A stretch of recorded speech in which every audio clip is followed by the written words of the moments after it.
Si una puerta tiene que ver con el rompimiento de un principio de reino, romper un mandamiento, ¿con qué tiene que ver un portal? Un portal tiene que ver con el hecho de la omisión.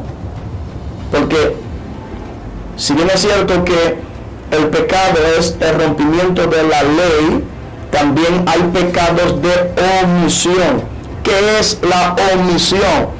La omisión es la falta en la que se incurre por haber dejado de hacer algo necesario o conveniente. La paz de nuestro Señor Jesucristo sea contigo y con los tuyos en este maravilloso día. Quien les habla, el ministro Jorge Ogando, de aquí desde República Dominicana. Bienvenidos a su espacio, este canal, Ministerio de Liberación, Directriz Divina. Hoy vamos a tratar un tema bien interesante a raíz de una entrevista que nos hiciera el ministro, el apóstol Olve Gualdarramos, en su plataforma. Estuvimos hablando acerca de lo que son las puertas y los portales, y se me pidió que abundara un poco más, que hablara un poco más acerca de lo que son los portales espirituales, y por eso hemos decidido hacer esta intervención para hablar acerca de los portales espirituales. Como estuvimos diciendo anteriormente, dentro del lenguaje popular de la iglesia, el tema que más se maneja es el tema de las puertas espirituales.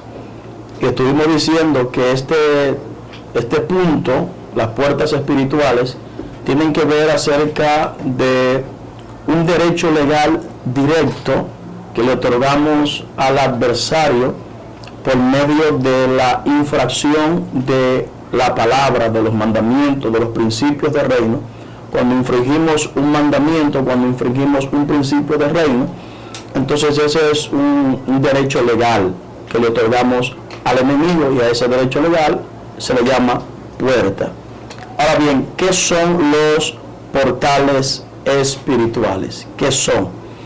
Y vamos a hablar acerca de este tema. Vamos a irnos a la palabra del Señor. En el libro o en el Evangelio de Mateo, en su capítulo 24, Mateo 24, versículo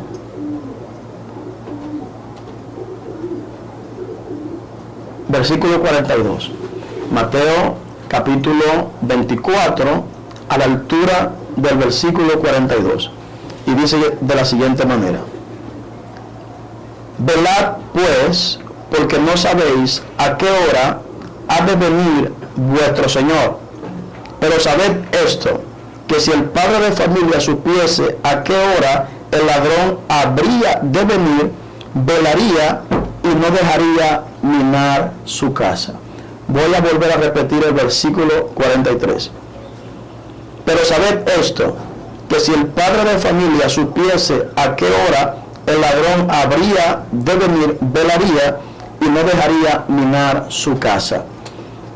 Aunque dentro del contexto de este pasaje bíblico, Jesús no está hablando acerca de Satanás, acerca de su operación, pero está dándonos un principio importante, el cual tenemos que resaltar. ¿Cuál es el principio? Que realmente el ladrón no necesita una puerta, y que el ladrón no anda buscando una puerta. El término que Jesús utiliza para referirse a lo que el ladrón busca, el término es mina. ¿Qué es una mina? Una mina es un orificio pequeño que hace el ladrón, por el cual solamente cabe él. Entonces, a través de ese orificio, él entra y puede saquear la casa. Nosotros comúnmente nos preocupamos porque decimos que no hemos roto ningún principio, que no hemos delinquido, por así decirlo, Pero cuando analizamos esta parábola del ladrón en este sentido, Jesús está haciendo énfasis de que el ladrón no anda buscando una puerta. Realmente lo que el ladrón anda ubicando es un pequeño, por donde abrir un orificio en donde él pueda entrar. Entonces, ese orificio pequeño es a lo que nosotros llamamos portal espiritual. Si una puerta tiene que ver con el rompimiento de un principio de reino, romper un mandamiento, ¿con qué tiene que ver un portal? Un portal tiene que ver con el hecho de la omisión. Porque si bien es cierto que el pecado es el rompimiento de la ley, también hay pecados de omisión. ¿Qué es la omisión? La omisión es la falta en la que se incurre por haber dejado de hacer algo necesario o conveniente. La omisión es la falta en la que se incurre por haber dejado de hacer algo necesario o conveniente. Entonces, cuando analizamos la palabra del Señor en el libro de Santiago, capítulo 4, verso 17, dice que aquel que sabe hacer lo bueno y no lo hace, se le cuenta por pecado. O sea, aquí no nos está diciendo solamente que cuando tú haces algo malo estás pecando. Aquí te está diciendo claramente que si tú no haces algo sabiendo que es bueno, también es pecado. Entonces ahí es que está el punto en donde mucha gente no entiende y no comprende. Entonces, ¿qué es un portal? Un portal es un sentimiento negativo que generamos en el alma y que perdura un determinado tiempo. ¿Qué significa esto? Cuando yo genero un sentimiento negativo por un periodo determinado de tiempo, ese sentimiento negativo se convierte en el punto de contacto que el enemigo necesita para entrar en mi vida. Eso es un portal. ¿Y cómo se abre ese portal? ¿Cómo se abre ese portal? Ese portal se abre a través de un sentimiento base que se tiene que generar. Este sentimiento base se llama resentimiento.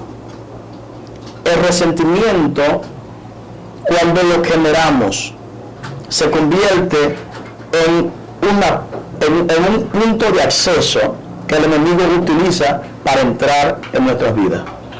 ¿Cómo el enemigo genera ese sentimiento negativo de resentimiento? Bueno, lo puede generar a través de lo que llamamos dardos, que tiene que ver con una información cargada de una influencia espiritual negativa que va directamente a la mente o al alma. Ese sentimiento negativo generado mediante un dardo puede ser un portal, puede convertirse en un portal. También a través de las ofensas. El enemigo puede levantar a personas para que nos ofendan de alguna u otra manera. Y esa ofensa, entonces, si nosotros la recibimos, se puede convertir en un portal espiritual. Dicho sea de paso, el término que se utiliza para ofensa en griego es el término escándalo. Este término escándalo arroja la idea de una trampa, de una carnada. ¿Qué significa esto? Que una ofensa, cuando la están ejecutando, directamente me están colocando una trampa. ¿Por qué una trampa? Una trampa porque si la persona que me está ofendiendo o que me está faltando de alguna u otra manera, ya sea de manera directa o indirecta, logra que yo genere el resentimiento, entonces yo caí en la trampa. ¿Por qué? Porque ese resentimiento es el que le va a dar acceso al enemigo en mi vida. Por eso se considera, por eso el término griego escándalo se toma como una trampa, una carnada, porque automáticamente yo recibo la ofensa, caí en la trampa. El enemigo usa ese resentimiento como una base para entrar en mi vida. Quiero testificar que a nuestro ministerio llegó una pastora, se comunicó con nosotros una pastora, cuando la pastora se comunica con nosotros para oración, le pregunto que cuál es su situación, qué le pasa, por qué se ha comunicado con nosotros. Y ella me dice que se está comunicando con nosotros porque ella tiene mucho tiempo que no siente la presencia de Dios.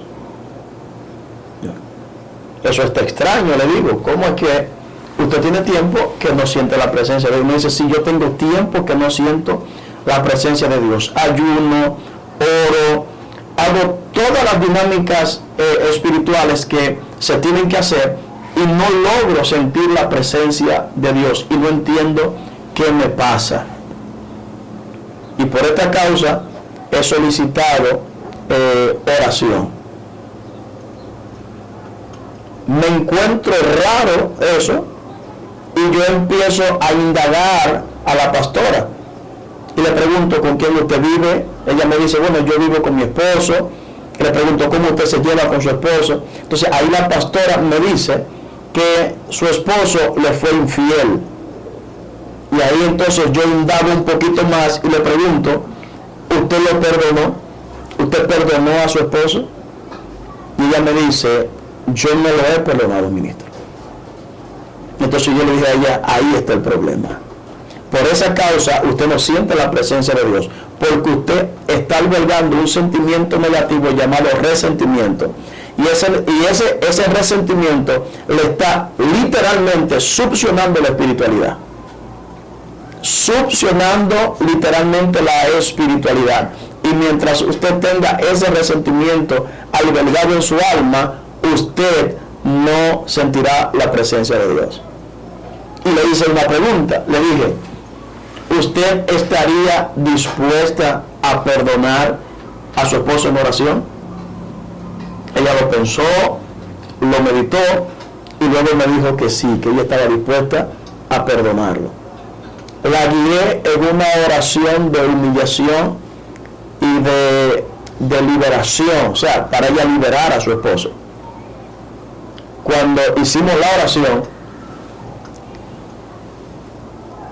ni bien terminamos de decir libero, porque al final de la oración yo le dije que tenía que expresar libero a mi esposo. Ni bien terminamos de decir libero, automáticamente la presencia de Dios cayó sobre ella. Y no solamente cayó sobre ella, la presencia de Dios inundó literalmente todo el espacio en donde esa sierva se encontraba. ¿Cuál fue el elemento que el enemigo utilizó para sustraerle la espiritualidad a esa pastora? Una infidelidad que le hizo su esposo, y por esa infidelidad ella guardó resentimiento en su corazón, y ese resentimiento se convirtió en un punto de contacto que el enemigo utilizó para entrar. Cuando nosotros analizamos el escenario de la última cena, en donde Jesús estaba reunido con sus discípulos para cenar, nos damos cuenta claramente algo que la Biblia dice textualmente. La Biblia dice que Satanás entró en Judas, llamado Iscariote. Pero ¿por qué Satanás entró en Judas? Satanás entró en Judas porque le había suministrado la idea de que entregara a Jesús, y él había asimilado esa idea y había recibido esa idea, y por cuanto ya él había asimilado y recibido la idea que Satanás le había suministrado, entonces la palabra del Señor registra que Satanás entró en Judas. Satanás no entró en Judas porque simplemente quería entrar. Satanás entró en Judas porque ya Judas le había dado un punto de acceso a él mediante la información que le había suministrado. ¿Cuál? Que entregara a Jesús. Entonces, para que Satanás pueda interactuar en nuestras vidas, para que él pueda entrar, para que él pueda operar, él necesita un punto de contacto. Ese punto de contacto puede ser un derecho legal directo por medio del pecado de acción. Otro punto de contacto puede ser un pecado de omisión. ¿Por qué de omisión? Porque perdonar es un mandato. Y si yo no perdono, estoy omitiendo perdonar. Y dice claramente Santiago en el capítulo 4, verso 17, que el que conoce lo bueno y no lo hace, se le ha contado por pecado. Entonces, yo no sé, por lo que tú estás experimentando ahora mismo, tal vez tú me dirás, ministro, lo que pasa es que usted no sabe lo que yo estoy pasando, usted no sabe cuál fue la ofensa. Es cierto, yo no lo sé, yo no sé cuál fue la ofensa que te hicieron, yo no sé cuál fue el agravio que te hicieron, pero el consejo de Dios para ti y para mí es: perdona. Perdona. Ese es el consejo de Dios para nosotros, independientemente de cuál haya sido la situación. Y tenemos que entender que por más grave que sea la situación que nos hayan hecho, nosotros tenemos una deuda mayor con Dios. Medita en esta palabra.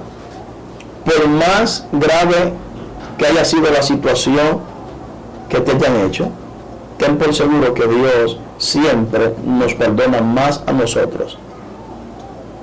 Nuestra condición ante el Señor era más grave y aún así Él nos perdonó. Ministro, pero yo no tengo resentimiento hacia nadie. Yo no estoy rompiendo ningún principio y estoy sintiendo situaciones en mi vida. ¿Cómo usted me explica esto?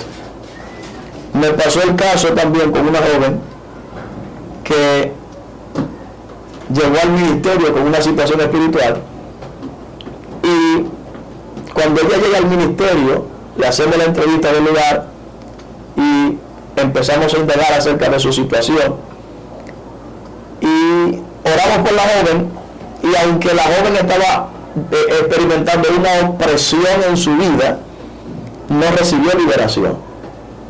Esto me trajo curiosidad e indagué un poquito más acerca de que si tenía resentimiento hacia alguien, y la joven no tenía resentimiento hacia ningún tercero y no estaba rompiendo ningún principio en ese momento.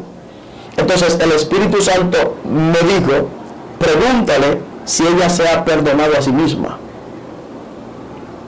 Yo, ¿cómo? Que si se ha perdonado a sí misma. Ok, no entendí, pero obedecí a la voz del Espíritu Santo y le dije a la chica: por si acaso tú te has perdonado a ti misma.